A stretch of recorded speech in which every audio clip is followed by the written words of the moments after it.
massive rocket barrage from Gaza striking across Israel. 7 अक्टूबर 2023 को Hamas ने Israel की तरफ 5000 रॉकेट फायर कर दिए। इससे पहले भी हमास और इस्राएली डिफेंस फोर्सेस यानी कि IDF के दरमियान बहुत बार लड़ाई हो चुकी है, लेकिन इस बार का ये हमास का अटैक खुद इसराइल के लिए भी एक शॉक था। अब सवाल ये आता है कि इतना मजबूत अटैक आखिर हुआ ही क्यों, और इसका जवाब हमें हिस्ट्री में मिलेगा। ओल्ड टेस्टामेंट, जिसे हम तौरात के नाम से भी जानते हैं, उसके मुताबिक आज से तकरीबन 3000 साल पहले एक चरवाहे ने जालूत को पत्थर मारकर हलाक कर दिया। ये चरवाहा कोई और नहीं बल्कि हजरत दाऊद अलैहिस्सलाम थे, जिन्हें तारीख में किंग डेविड के नाम से भी लिखा जाता है। हजरत दाऊद अलैहिस्सलाम वो इंसान थे जिन्होंने किंगडम ऑफ इसराइल की बुनियाद रखी।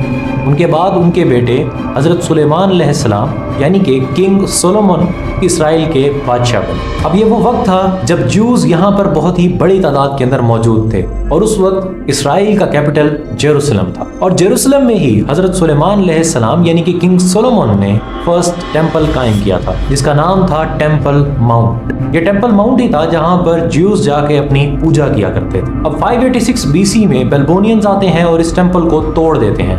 बेलबोनियंस के बाद पर्शियंस आते हैं जो आकर इस टेंपल को दोबारा बनाते हैं और इसका नाम रख देते हैं सेकंड टेंपल। और फिर रोमन्स आते हैं और रोमन्स दोबारा से सेकंड टेंपल को तोड़ देते हैं और इस एरिया का नाम रखते हैं सीरिया पैलेस्टीना।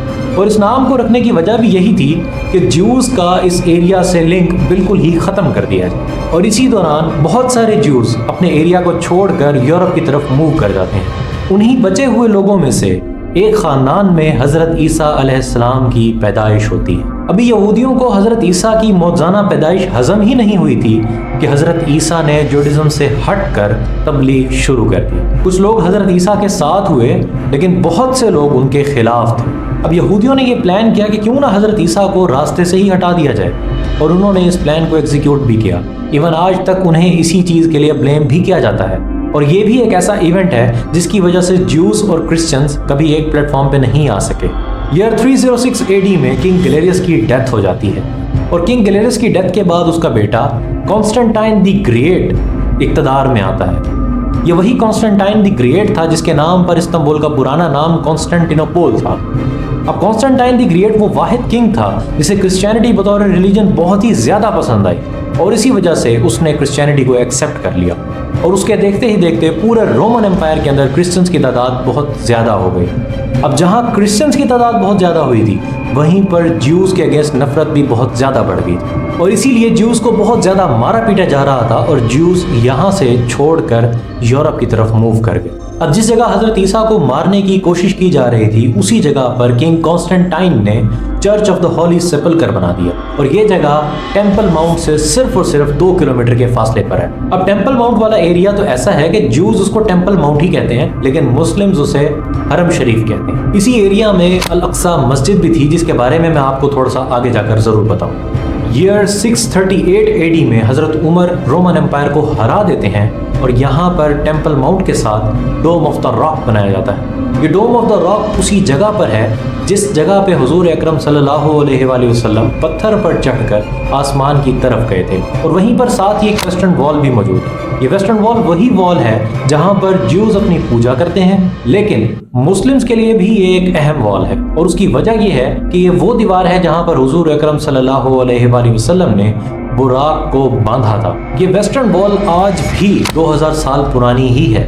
इन शॉर्ट, अल अक्सा मस्जिद में तो मुस्लिम्स अपनी इबादत कर सकते हैं, लेकिन वेस्टर्न वॉल पर यहूदी अपनी इबादत भी कर सकते हैं। जेरूसलम एक ऐसा एरिया है जहाँ पर वेस्टर्न वॉल यानी कि यहूदियों की पूजा करने की जगह, अल अक्सा मस्जिद यानी कि मुसलमानों की इबादत की जगह, और हॉली चर्च ऑफ द सेपल्कर यानी कि क्रिश्चियंस की इबादत करने की जगह मौजूद है। अब ये टोटल 37 एकड़ पर फैला हुआ एरिया, इस पूरे एरिया को हरम शरीफ कहा जाता है। उम्मीद करता हूँ कि आपको जेरूसलम की इंपॉर्टेंस समझ में आ गई होगी, और इसी वजह से मुस्लिम्स, क्रिश्चियंस और ज्यूज तीनों कम्युनिटीज इसको हासिल करने के लिए सरतोड़ कोशिश करती हैं। हजरत उमर के जेरूसलम को फतह करने के बाद अरब वहाँ पर बहुत बड़ी तादाद में आ गए थे, ऑल्दो वहाँ पर बहुत सारी खिलाफतें बन गई थीं, लेकिन 1187 में सलाहुद्दीन अय्यूबी ने जेरूसलम को फतह किया, और इस तरह 1891 में अरब की वहाँ पे बहुत ज़्यादा पॉपुलेशन हो गई, और तकरीबन तमाम तर ज्यूज यूरोप की तरफ शिफ्ट कर गए।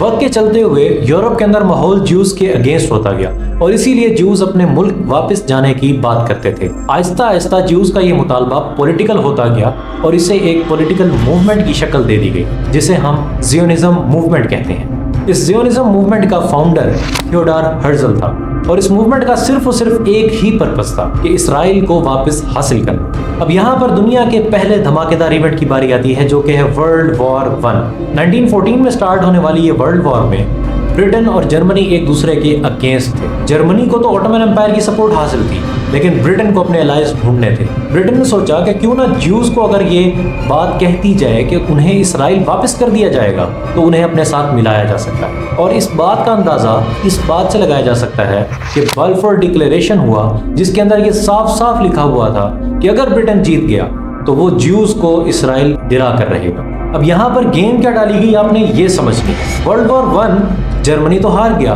लेकिन ऑटोमन एम्पायर के भी टुकड़े हो गए और ब्रिटेन ने पैलेस्टाइन वाले एरिया पर कब्जा कर लिया। अब ये सबको पता था कि चूंकि ब्रिटेन जीत चुका है, इसलिए वो ज्यूज को सेटल करवाएगा और यही हुआ।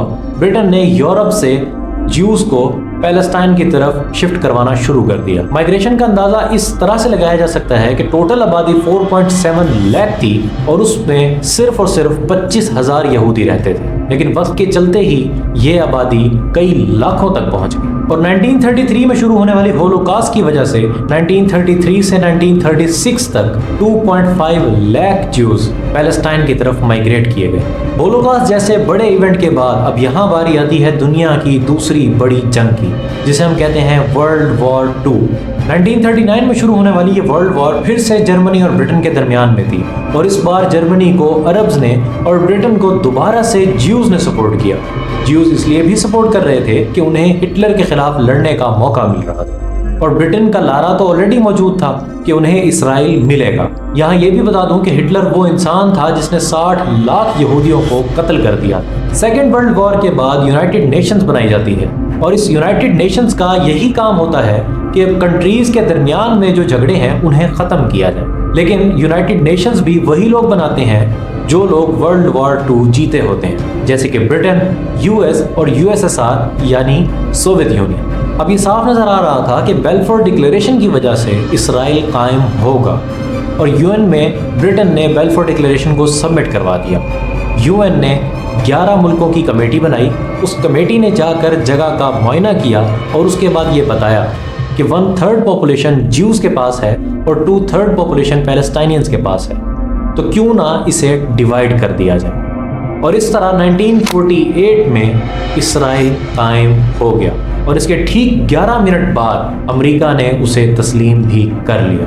अब यहाँ पर यह बात भी नोट करने वाली है कि यूएन ने यह भी कहा था कि जेरूसलम, जो कि तीनों रिलीजन्स के लिए बहुत ज़्यादा इंपॉर्टेंट है, उसे किसी के कंट्रोल में नहीं दिया जाएगा, बल्कि यूएन उसे अपने ही कंट्रोल में रखेगी।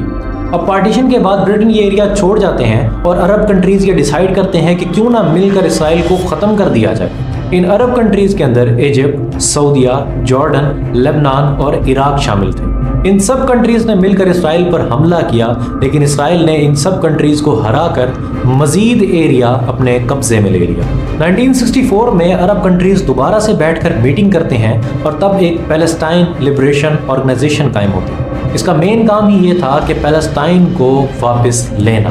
कुछ वक्त बाद 1967 में अरब कंट्रीज दोबारा से इजिप्ट के जमाल अब्दुल नासिर के साथ मिलकर इसराइल पर अटैक कर देते हैं, लेकिन इसराइल इस जंग को सिर्फ और सिर्फ 6 दिन के अंदर जीत जाता है। 1969 में यासिर अराफात पीएलओ के चेयरमैन बनते हैं और ये इसराइल पर बहुत ज़्यादा अटैक्स करते हैं। उन अटैक्स में 29 प्लेन्स को हाईजैक करना और इसके अलावा 1972 के ओलंपिक्स के अंदर 5 पैलेस्टीनियंस का इसराइली प्लेयर्स के अपार्टमेंट्स पर हमला करना भी शामिल है। पीएलओ काफ़ी कोशिश करती है, लेकिन पीएलओ के हाथ में कुछ भी नहीं आता और पैलेस्टाइन की आवाम मायूस होती जाती है। अब ऐसी सूरत हाल में 1980s के अंदर यहाँ पर एंट्री होती है हमास की। अब ये वो वक्त था जब इसराइल या पीएलओ के कोई भी बंदा अगर अमन की बात करता था तो अवाम उसे सपोर्ट नहीं करती थी और इसी वजह से हमास को मजीद पब्लिक सपोर्ट मिलती गई। अब यहाँ ये भी बता दूं कि पैलेस्टाइन के 2 हिस्से हैं, एक गजा और एक वेस्टर्न बैंक। गजा के अंदर हमास की सपोर्ट बहुत ज़्यादा है, जबकि वेस्टर्न बैंक के अंदर एक और पॉलिटिकल पार्टी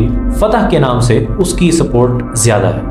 اب حماس کا تو ایک کلیئر کٹ ایم تھا، اور وہ ایم یہی تھا کہ کسی نہ کسی طرح اسرائیل کو ختم کر دیا جائے اور پیلسٹینینز کو ان کا پیلسٹائن واپس دلایا جائے، اور اسی وجہ سے حماس بہت لمبے عرصے سے کوشش کر رہا ہے۔ امید کرتا ہوں کہ اس کانٹیکسٹ کو سمجھنے کے بعد آپ کو یہ سمجھ لگ گئی ہوگی کہ اسرائیل پر اتنے اٹیک کیوں ہو رہے ہیں اور اسرائیل کی طرف سے اتنے اٹیک کیوں ہو رہے ہیں۔ اب اگر آپ نے جاننا ہو کہ 7 اکتوبر کو کیا ہوا تھا تو اس ویڈیو پر کلک کریں، آپ سے وہیں ملوں گا۔